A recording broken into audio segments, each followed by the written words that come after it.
मटर का सीज़न आते ही ना तरह तरह की नई नई मटर की रेसिपीज़ बनने लगती हैं। और उसमें सबसे ख़ास होती है मटर की कचौरी। सर्दियाँ हों और मटर की कचौरी ना बने ये तो हो नहीं सकता। पर मटर की कचौरी इतनी भी फूल सकती है, ये देखिए। बिल्कुल बैलून यानी गुब्बारे जैसी ऐसी फूली फूली सारी की सारी कचौरियाँ बन के तैयार हुई और घर में सबको बहुत पसंद हुई।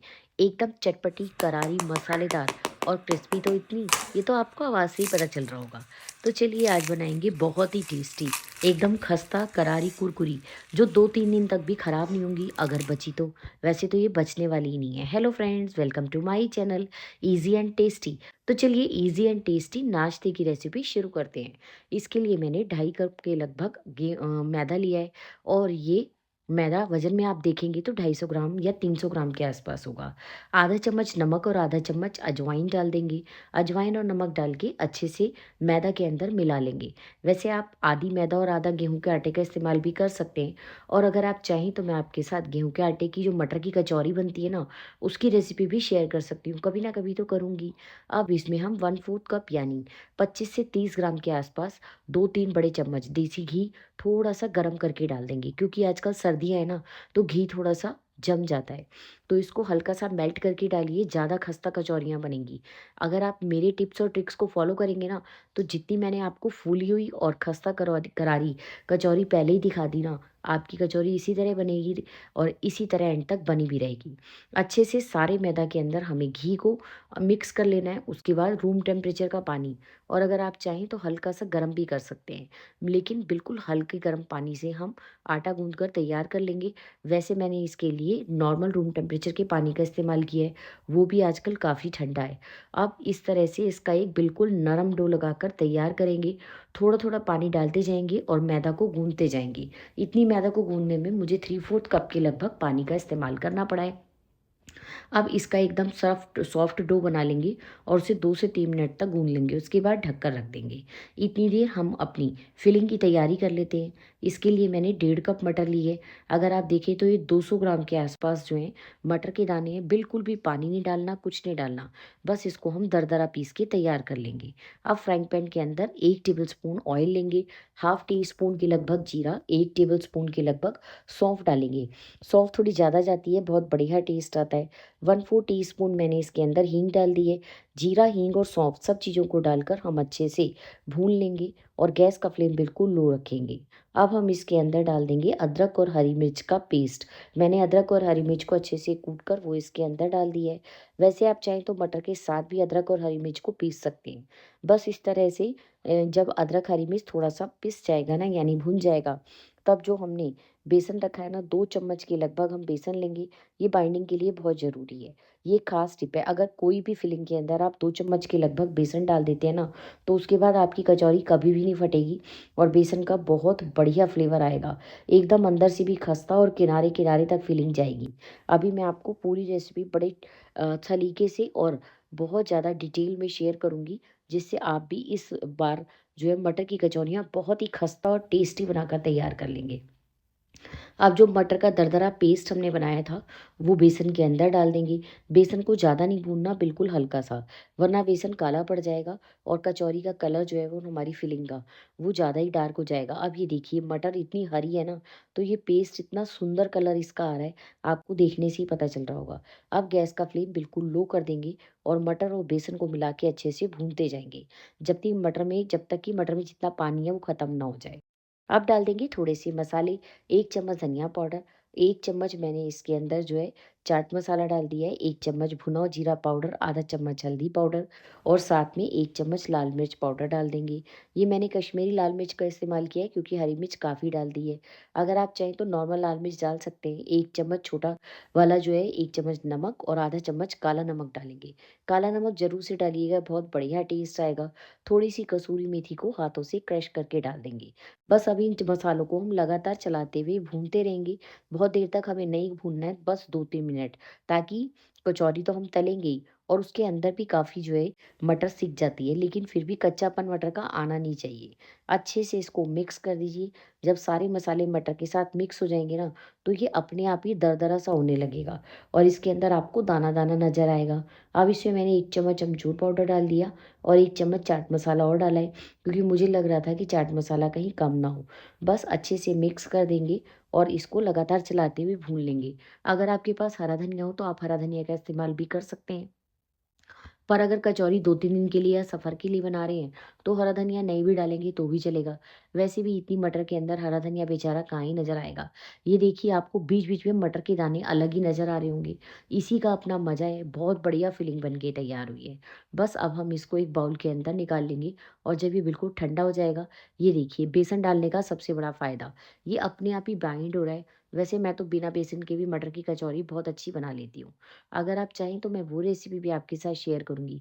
पर पहले ही आप इस रेसिपी को लाइक, शेयर और सब्सक्राइब कीजिए। अपने फ्रेंड्स और रिश्तेदार के साथ भी शेयर कीजिए, ताकि मैं बढ़िया-बढ़िया रेसिपीज़ मोटिवेट होकर आपके लिए लाती रहूँ। अब हम मटर के नींबू के आकार के गोले बना लेंगे। अब कचौरी की सबसे बड़ी प्रॉब्लम आती है कि कचौरी की जो ऊपर की लेयर है ना, वो काफ़ी मोटी बन जाती है, जिससे कचौरी देखने में तो लगती है ठीक-ठाक, लेकिन जब उसको तोड़ो ना, तो वो उतनी खस्ता नहीं बनती और अंदर से मोटी-सी लेयर मैदा की नज़र आती है, जो खाने में कतई नहीं अच्छी लगती। तो आप एक बार इस तरह से बनाकर देखिए। टोटल इस तरह से 10 कचौरियाँ जो हैं, आपकी इतने आटे में बन जाएँगी और अगर आप थोड़ी बड़े साइज़ की बना रहे हैं, तो 7 या 8 कचौरी बन जाएँगी। अब जो मैदा को हमने जो रेस्ट करने के लिए रखा था, उसका भी हम नींबू से थोड़ा-सा बड़े आकार का गोला ले लेंगे। लगभग-लगभग अगर देखा जाए ना, तो जो फिलिंग है और जो मैदा का गोला है, वो लगभग बराबर होना चाहिए, ये देखिए। ज़्यादा फ़र्क नहीं है, बिल्कुल हल्का-सा बड़ा लेना है। इस तरह से अगर आप नाप कर फिलिंग लेंगे ना, जैसे कि अगर आप ये फिलिंग ले रहे हैं 20 ग्राम, तो ये मैदा की लोई ले लीजिए 25 ग्राम। बस इससे ज़्यादा नहीं लेनी। और जो भी 2, 4, 5 ग्राम का ही फ़र्क रखिए। वैसे तो अगर आप अंदाज़े से देखेंगे तो आपको पता ही लग जाएगा। अब लोई को लेंगे और इसे किनारों से गोल करते हुए कटोरी सी बनाएँगे। किनारे थोड़े पतले रखने हैं और बीच का हिस्सा मोटा, क्योंकि किनारे आपस में जुड़ के फिर मोटे हो जाएँगे। अब बीच में हम जो एक फिलिंग है ना मटर की, वो रख देंगे और इसको अच्छे से सील करेंगे। कोई घी, तेल, पानी कुछ लगाने की ज़रूरत नहीं है।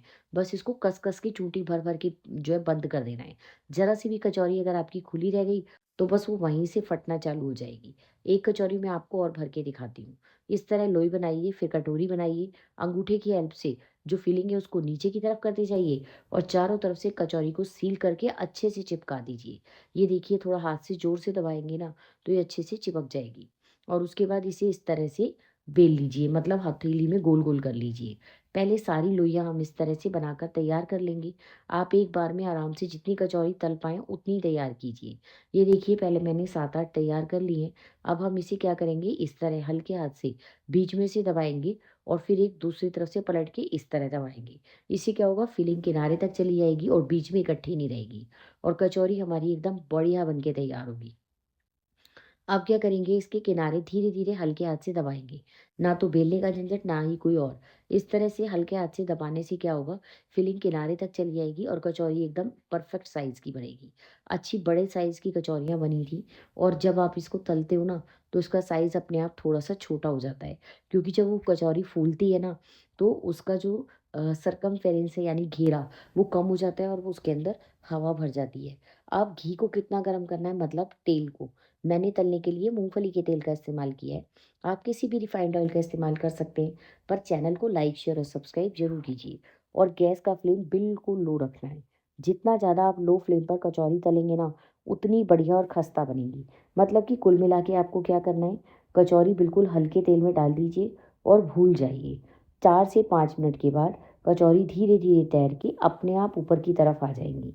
इसी तरह से सारी कचौरियों को आपको तलना है और गैस का फ्लेम मैंने एंड तक बिल्कुल भी एक बार भी तेज़ नहीं किया था और एक बैच को तलने में आपको 12 से 15 मिनट आराम से लग जाएँगे। कुछ नहीं करना, बस ये देखिए, ये अपने आप तैर के ऊपर की तरफ आ रही है ना, और ये लग रहा था कि कचौरी इतनी तली जाएंगी, लेकिन अभी आप देखिएगा ये अपने आप में इतनी लड़ाई करेंगी ना कचौरियाँ, एक दूसरे को पीछे धकेलेंगी और ऊपर की तरफ आएंगी, क्योंकि ये फूलती जाएंगी और पूरी कचौरी कढ़ाई जो है भर जाएगी। हलवाई भी इसी तरह कढ़ाई के अंदर कचौरियाँ डाल के, आपने अगर कभी नोटिस किया हो तो वो भूल जाते हैं, बस बीच बीच में हल्के हाथ से पलट देते हैं। यानी हर 4 से 5 मिनट के बाद इसको पलट दीजिए। ये देखिए जैसे जैसे कचौरी फूलती जाएगी अपने आप ऊपर की तरफ आती जाएगी और इसकी लेयर अपने आप खस्ता और करारी बनती जाएगी। बस आपको यहाँ पर यही ध्यान रखना है कि अगर आपने गैस का फ्लेम हाई कर दिया तो कचौरी ऊपर से तो सिक जाएगी, लेकिन वो अंदर से मुलायम बनेगी। इस तरह से सारी कचौरियाँ हम बनाकर तैयार कर लेंगे। अभी आपको पता ही लग रहा होगा कि ये कितनी ज़्यादा फूली हुई है। एक कचौरी मैं आपको पास से दिखाती हूँ, आपको खुद ही पता चल जाएगा। कढ़ाई के अंदर हमने 6 कचौरी डाली थी, पर मुझे लग रहा है कि 6 बड़ी मुश्किल से तली जा रही हैं, क्योंकि पूरी कढ़ाई को इन्होंने घेर लिया है। ये देखिए बिल्कुल ऐसा लग रहा है गोल बॉल जैसी कचौरी है। इसी तरह की पूरी कचौरी बनी हो ना तो खाने का मज़ा आता है। अब मुझे फ्राई करते हुए इनको 8 से 9 मिनट का टाइम हो चुका है, लेकिन अभी भी ये हल्की हल्की सुनहरी हुई है। और गैस का फ्लेम मैंने 1 मिनट के लिए भी हाई नहीं किया है, बिल्कुल लो फ्लेम के ऊपर कचौरियों को मंदी मंदी आंच पर सिकने दीजिए। जितनी मंदी आंच पर कचौरी सीखेगी उतनी ही खस्ता बनेगी। बस हाँ, बीच बीच में आपको इनको इस तरह से पलटते जाना है, ताकि ये दोनों तरफ से उतनी ही खस्ता और करारी बन के तैयार हो जाए। ये देखिए अब कचौरियाँ एक दूसरे को धकेल रही हैं, मतलब एक दूसरे को आगे नहीं आने देना चाह रही, सबकी सब ऊपर रहना चाह रही हैं, क्योंकि सब फूल गई हैं और अपने आप ही तेल के ऊपर तैरने लग गई हैं। अब इस तरह की खस्ता कचौरी को कोई खाने से मना कैसे ही करेगा। अगर आपको सफ़र पे जाना हो ना तो ये कचौरी बना के ले जाइए, उसके बाद 2-3 दिन कोई दिक्कत ही नहीं। चाय लीजिए और साथ में लीजिए एक कचौरी। मुझे तो ये कचौरी खाने में बहुत मज़ा आता है। आप सबको मटर की कचौरी कैसी लगती है, मुझे कमेंट करके ज़रूर बताइएगा। और रेसिपी आपको कैसी लगी ये भी कमेंट करके बताइएगा। ये देखिए अब मुझे पूरे 12-13 मिनट हो चुके हैं, तो मैंने सिर्फ अब लास्ट में 1 मिनट के लिए गैस का फ्लेम मीडियम हाई करके इनको अच्छा सुनहरा कर लिया है। और जब ये इस तरह गोल्डन कलर की हो जाए तो मतलब कचौरी हमारी परफेक्टली सिक गई है। इसके ऊपर आपको बिल्कुल भी बबल्स नज़र नहीं आएंगे, इसका मतलब हमने मोयन भी अच्छा लगाया था। अगर कचौरी के ऊपर बबल्स नज़र आए ना तो इसका मतलब ना तो वो अच्छे से सिकी हुई है और ना ही उसमें मोयन अच्छे से लगा हुआ है। तो कुछ ऐसे खास टिप्स हैं, इनको ध्यान में रखकर आप भी बहुत बढ़िया कचौरी घर में ही बना सकते हैं और सस्ते में घर वालों को ढाबे का नहीं हलवाई का मज़ा दे सकते हैं, क्योंकि कचौरियाँ तो हलवाई की दुकान पे सबसे अच्छी बनती हैं, लेकिन आज तो हमने घर में ही हलवाई जैसी कचौरी बना ली। तो चलिए इसी बात पर एक प्यारा सा कमेंट जरूर कीजिएगा, लाइक कीजिएगा, शेयर भी। और देखिए तेल भी बिल्कुल साफ़ है, मतलब एक भी कचौरी ना तो फटी है और ना ही उसके अंदर से फिलिंग निकली है। अब मैं आपको दिखाती हूँ कि ये कचौरियाँ टेस्ट में कैसी हैं। आप साइज़ अपनी मर्ज़ी से थोड़ा-सा बड़ा या छोटा रख सकते हैं। जितनी हमने फिलिंग ली है ना, उसके अंदर अगर आप छोटी कचौरी बनाएँगी, तो 20 भी बन सकती हैं। मीडियम साइज़ की 12 और बड़े साइज़ की 9 या 8 कचौरी बनेंगी। मैंने तो थोड़ी बड़ी बनाई है। ये देखिए कितनी खस्ता है।